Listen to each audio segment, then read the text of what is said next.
Hello, welcome to Brake Check. I'm your host, Brian, and this week we have a C8 Corvette. Ooh. This one's in sea green orange, and in this walk-around video, we're gonna talk about a lot of the details that won't make it into our full review, which is coming up shortly.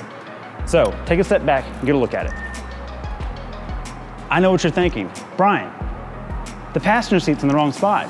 And you're right, that's because the engine is back here, behind you, not in front. Let's open the trunk and show you all about it. What's under the glass? You have a 6.2 liter, 495 horse V8 with push rods, which doesn't make sense for this type of vehicle, I know. Everybody get some light on that. Thank you, Craig. Craig's behind the camera, by the way. How's it going? You look right here at the shock towers as well in the rear. You have a aluminum shock tower brace, and you also have these little wires. Any idea what that is? I'm gonna go with the MagneRide. That is MagneRide, and they work really well on this engine. Actually, look over here too. I want to look at the exhaust manifolds. We're used to seeing manifolds going down, but because of the way this is positioned in the car, they actually come up before they dip back down. Pretty interesting. And you can tell that GM's done a lot of tuning on this to make it sound a certain way. It does sound better because of it. It's awesome. For an LS, it sounds exotic at the first turnover. All right, so let's go into the more important things. Craig, no fuel cap. Thank you, Chevy or Ford or whoever thought of it first. Thank you for doing it is the moral of the story. So let's come look at the side down here. This is an air inlet.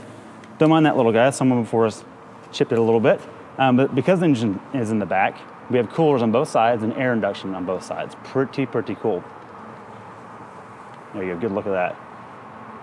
And you also notice that there's no door handle visible. That's because it's right underneath. Pretty neat. Before we get to the interior, I want to show you the other trunk. There's one in the back. There's another one? There's a front. So because there's nothing mechanical up here in terms of engine, you have a front hood, or a front trunk. A front. A front. Like and a Mustang Mach-E. Like a Mustang Mach-E. This is a 3-stage latch on it to make sure it doesn't fly off while you're driving, which is very helpful. Good idea. Good big trunk. Turns out you cannot overland with this vehicle. Turns out you can't fit in here, full-size adults. But the good news is, if you do get stuck, you have an escape hatch. See, that's how you get away. You have a reading light and a charger for your Kindle. So if you get kidnapped, you can still stay on your phone. Yeah, exactly. They thought of everything, Craig. Smart. They thought of everything. All right, let's come on this way.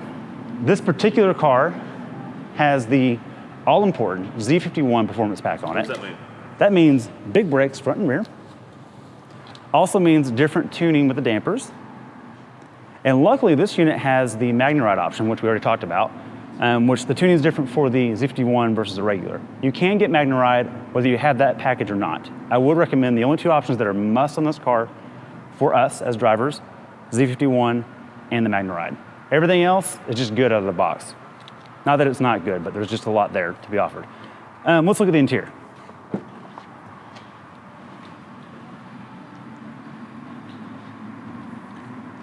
All right away you'll notice that there is no top right here. There's a void, and that's because the hardtop models are actually Targa tops, and they fit in the back just like previous gen Corvettes. Really cool. When the top is not stored here, you can fit 2 golf bags, which is pretty important for this market. You wouldn't think it, but that's a big deal for the buying demographic. Yes, it has soft close just like a Cadillac. And for someone like me that's 6'4", I certainly appreciate having no roof. It's much easier to get in. Just like that. Now, personally, I have a problem with this car, and that is that when I'm sitting in my comfortable position, my head is touching this beam right here. There's nothing I can do about that. Unfortunately, it's a bummer.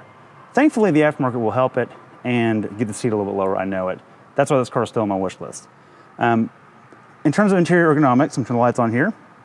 You have HVAC controls right down here, which is a big deal for a lot of people. They don't like it. I, for one, love it. You have a driver's focused cockpit in here, and you have, let's see, I'm gonna crank it up real quick. Cool, love that V8. All right, so we have your traditional cup holder, because it's an American car, must have that, okay? Armrest. Big gulp? It'll hold a gulp. Okay. Actually, 2 gulps. Ooh. Yeah, no, it'll hold a big gulp, it's fine. I'm gonna turn the climate control off here. Now, after a day of driving this, I learned most of these controls. It is intuitive for fan speed and temperature. Everything else you have to kind of look at to figure out, but it looks so cool, I'm fine with it. Everything's focused towards me. You have paddle shifters. And little trick for those who want to show off, when it's in gear, you can't rev it, right, Craig? That's right. Hold these guys down, it goes to neutral. You can do whatever you want. You do have different modes on this, and they're controlled right here. We're currently in touring mode. Flip it over to support, hear that, get a little louder. The exhaust opened up. We can go into track mode. There you go, the tack changes over. Sounds awesome. You also see the shifter right here, because it is automatic only or dual clutch only. Here's Which automatic is it?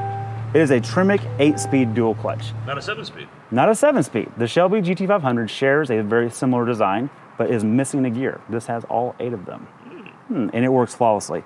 Now, rumor has it, it's a reverse engineered Porsche PDK transmission, and that's a good thing. That's not a problem. Not a problem at all. So 6 speeds for the track, 2 for the highway. Exactly. So if you're actually in track mode, you don't get 7th or 8th gear. If you're in sport mode, you don't get 8th gear unless you can pick it, but it's not automatically going to go there. So pretty interesting. We have averaged good miles on this. I've gotten 25 at best. What did you get? At 28. It's pretty good. It's impressive. Yeah. It got a hipster point in the full review. It did. Stay tuned for that. Thanks for watching, and we'll see you next time.